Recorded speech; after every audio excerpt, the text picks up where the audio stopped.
What's up guys, and thank you for stopping by my channel.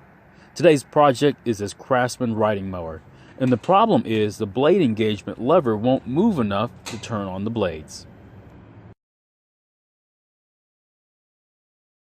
This riding mower isn't top of the line, but at least it has a hydrostatic transmission.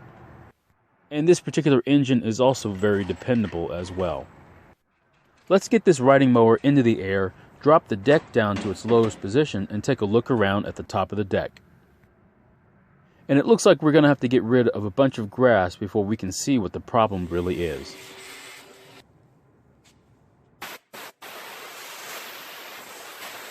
And it looks like the reason why the blades won't engage is because the pivot that tensions the belt is frozen in place.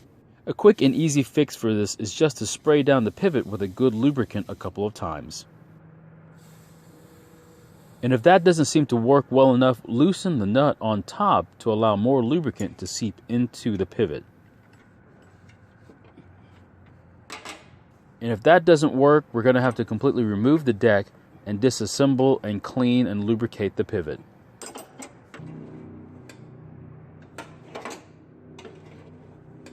Well, it seems to be working now, so let's turn on the mower and try engaging the blades.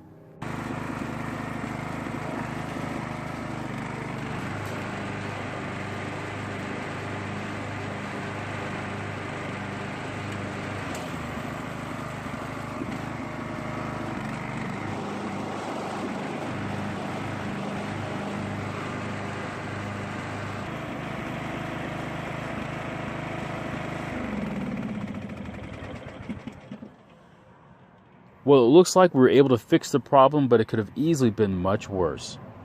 Thanks for watching Home Garage, and if you would, please subscribe, like, and comment down below. And if you would, please check out my other videos. Have a good one, guys, and I'll see you in my next video.